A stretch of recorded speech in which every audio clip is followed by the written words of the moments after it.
as you're kind of navigating this new realm, this new area of content creation, are you noticing more cultural biases now more than you used to? I know that when I became an atheist, suddenly I was like, oh, I'm noticing these things now. And same with coming out as non-binary or bisexual. Like every time I found a new passion or a new part of myself, I started noticing how that piece interacted with the rest of the world. And I'm wondering if you've experienced the same thing here.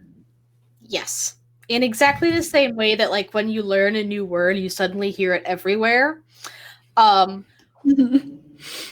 Yeah, what you were saying about being an atheist, as soon as I became an atheist, all of a sudden, whenever somebody was like, oh, non-religious people, you know, those people just, like, I started noticing it more, like, that's fucking weird.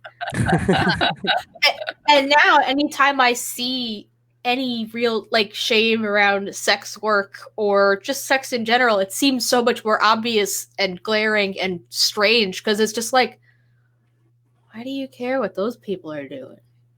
Well, who are they hurting? The only people that they're interacting with are the people that are buying their content. So clearly they're okay with it. So what does this have to do with you? Exactly.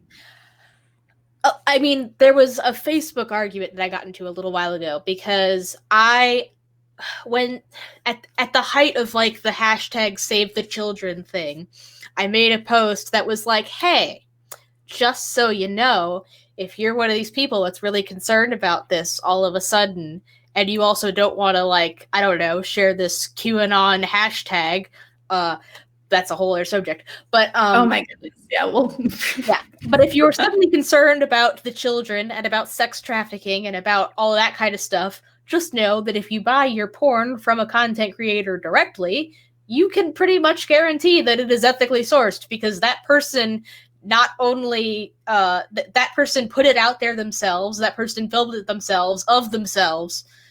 It's, yeah. And then a family member of my fiance's commented, was like, or you could just donate to charities to help people get out of sex work. And I was like, oh my goodness. I was like, that I immediately was like, well, that assumes that everybody who's in sex work doesn't want to be.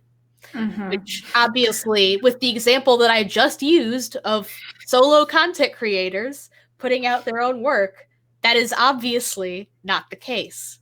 Let's donate to charities and get people out of orthodontics. Like, clearly nobody wants to be in that job. We should donate so they don't have to do it anymore. Yeah, I mean, it's like donating to a food bank in order to rescue people from being, like, trapped in kitchens. You know, like, I don't want to be dismissive of actual people who are being trafficked, particularly for sexual reasons.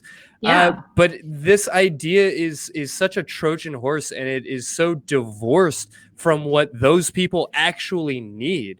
And I just think it's really important, because we all want to save the children, right? Like, one side of any particular argument doesn't get to own that. And it is such a confusing and frustrating thing, because, you know, people don't necessarily investigate or recognize how their choices are lending to this situation. And, you know, as Rudy was talking about, legalizing sex work and broadening legal protections in different ways. Exactly.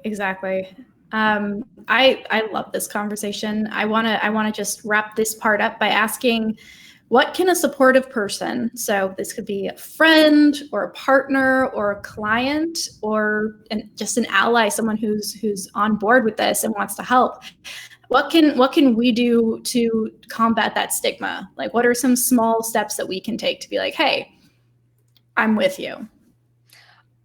Honestly, pay for your porn and don't be embarrassed about it. Mm-hmm. Like, I like that.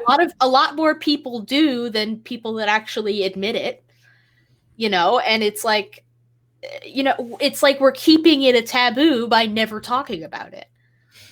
We're keeping it in that space of, like, we don't talk about that. It's kind of, even if you're not, like, personally ashamed.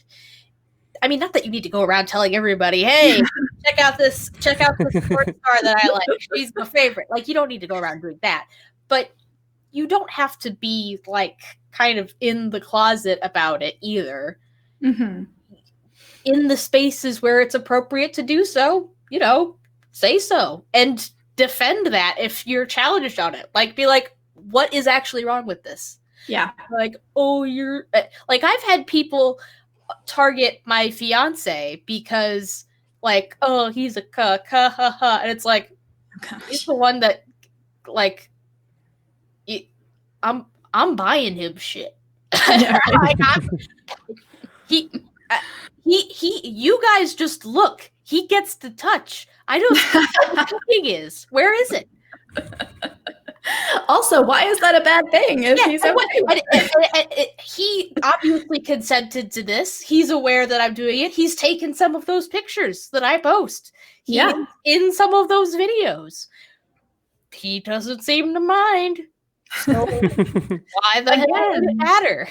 Again, it's just, you know, people, like, mind your own business. If you want in, you know, be ethical, be polite, and be respectful. And if you don't want in, that's fine. Go do your thing, but let other people do theirs.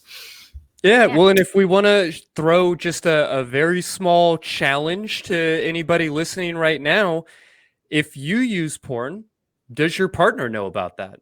And what are those conversations like? I'd like to invite everybody listening to my voice to challenge themselves a little bit to answer that question for themselves, and, you know, see what answers bubble up, and you know, start this process. And if I might add a challenge, do you know if your porn is ethically sourced? Do you know? Just ask yourself. I don't know. I like it.